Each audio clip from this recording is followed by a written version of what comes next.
I think that, you know, if I was to do single family over again, I would pick areas the same way I do now, as I would focus around areas that are high employment growth, high population growth, high tourist, whatever it is.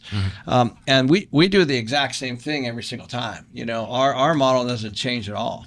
So what we do is we just pick the right metrics. You know, the school system, where do people want to be? Is it affordable?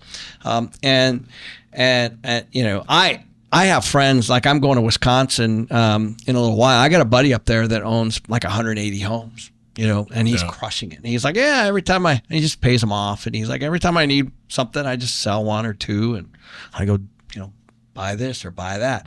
So there's a point where there's some mass, and that's not a bad strategy at all. You know, the management can be a pain in the butt, you know.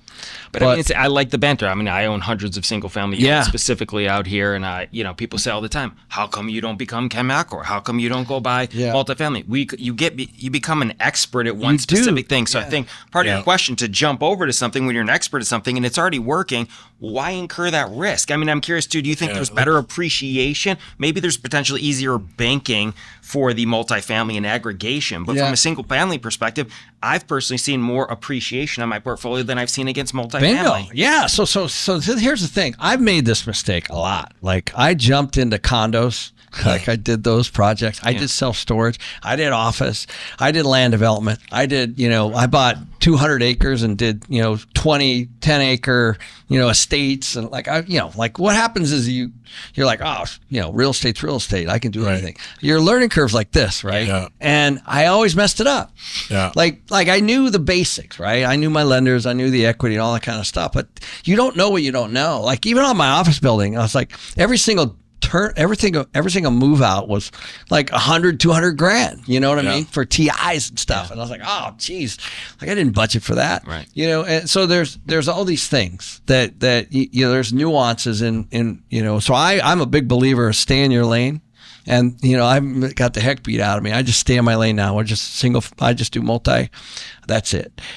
Pick the right markets and we're good at that, right? To your point. And for me to jump outside of that arena, there's risk, you know, the real risk. Well, I think one of the key advantages you had a decade working in a sector with an expert. Correct. Building that 10,000 hours, whatever you need to really be an expert. So when you come into your first project, you see stuff that for you might be obvious, like raise the first floor rent $75 to, you know, go stabilize demand between floors. For a lot of people, that might not be so obvious, right? Right. And and to your point, like that, you see that, like on your single families, like you see stuff I don't see. Right. Like, we'll see a weird 100%. Like, you see a 3.2, I walk in and say, I'm turning this into a 5.3. No one thought about that, so I can get an extra $300 on rent. My cap rate goes up 2%. Right. Yeah. And I always say, you know, real estate is it's what you see. It's that nobody else sees, and that's actually been our competitive advantage on the apartments. Is, you know, I'm trying to buy the. I already have the story. I know the exit. I know the value add before I buy something, just like you do. Yeah, 100%. And you know, but yet I see people, you know, that just they raise money, they buy stuff, and the problem never gets solved, you know. And so you go in there, there's still plenty of meat on the bone with people that, you know, have bought poorly. Yeah. You said that today is probably one of the best times to start buying in the multifamily space. What do you think is driving that? I have some ideas, but I'd love to, for people who are watching this and wondering why. Yeah, there's a lot of reasons. The thing that exposed it all were the interest rates, right? That went up. That's it. Right. So that's the first thing. Now, what did that really expose? It exposed property management. It exposed whether they bought rate caps or not. It exposed whether they underwrote the property correctly. It exposed whether they picked the right market. It exposed so much. And so all that stuff's popping all over the place.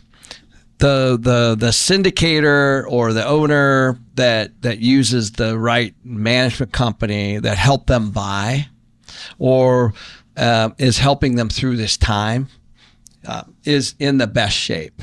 But most people, because the ego, don't do that. Right? Yeah. They're like, oh, property management's easy. It's the last thing we need, and so they go tackle it themselves. I love that, because those are the people that's what we want to buy. So what we're seeing today are people that didn't manage their reserves correctly. They didn't have enough money to make it through. They horribly communicate to their investors. They're raising capital, on deals that, have already gone sideways, and they're trying to put more capital in. And there's all this stuff that goes on with the GP-LP splits. And, and they're just trying to save their butts. I get it.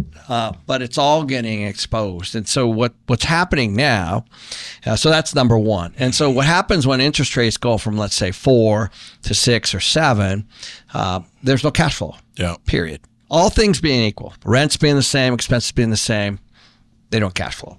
So then they run out of money, and then they try to raise more money, and then they, all of a sudden they're like, well, the values are down too, because when rates go up, the values go down. And so you have so at the time the loans mature, they're sitting there. They bought something for $20 million, it's worth 15, and that might be their loan. And so all of a sudden they can't refinance, and so they have to sell it. And hopefully it is 15, because at least they can trade the deal for the cost of the loan. But in a lot of cases, it's below the loan. So the one thing that's happened is a lot of the LPs lost a lot of money during this period of time, and some have been communicated to, some haven't been. But at the end of the day, all that's making its way right now. And so people have run out of money. They see that rates aren't going to come back to the way that they were. And even today they're in the 5s, which is pretty darn good for us, but they're not in the 3s and the 4s, and they're, and the values are way down. So if anybody bought anything based on, the value being more, the business plan doesn't work. So all that's kind of exposing itself at the moment. One of the things on single family is we can marry the house and date the rate. Right?